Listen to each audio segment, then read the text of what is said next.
Bonjour à tous, on se retrouve pour un petit épisode de cette série de la saison 1, prenant du recul, allant de l'avant.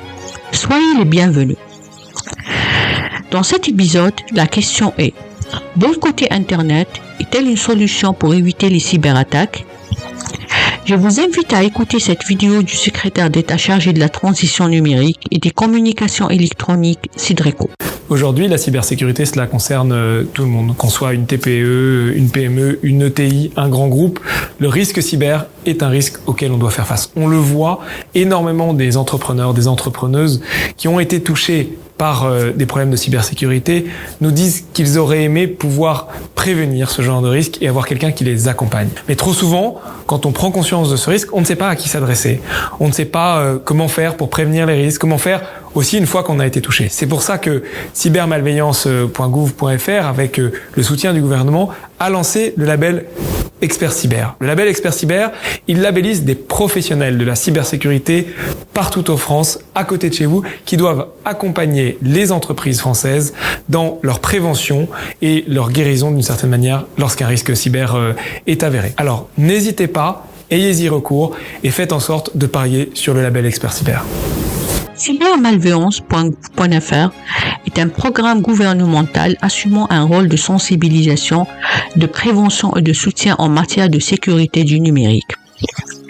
Cybermalveillance.gouv.fr a publié sa dernière lettre d'information de l'actualité, des contenus et ressources thématiques pour nous sensibiliser aux risques numériques et aux bonnes pratiques associées et des alertes sur les nouvelles menaces.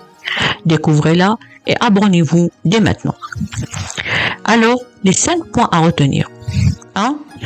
Certaines entreprises ne sont pas sensibilisées aux réels impacts des risques numériques et l'importance de l'actif information. 2.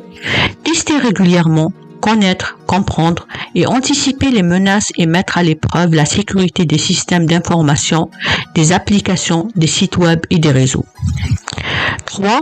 Mettre à l'épreuve le programme de mise en conformité RGPD déjà mis en place et avoir une bonne visibilité sur les différents écarts de conformité. 4. Former, sensibiliser et mettre en œuvre une démarche d'amélioration continue et de bonnes pratiques. Et la 5e, faire simple, c'est souvent compliqué. Mais pour faire simple, il faut déjà faire quelque chose à la base. Alors, n'hésitez pas à retrouver les conseils fiables sur le site cybermalveillance.gouv.fr pour construire une stratégie de défense appropriée et bien gérer les risques numériques. On arrive à la fin de cet épisode. Belle journée à tous et à demain.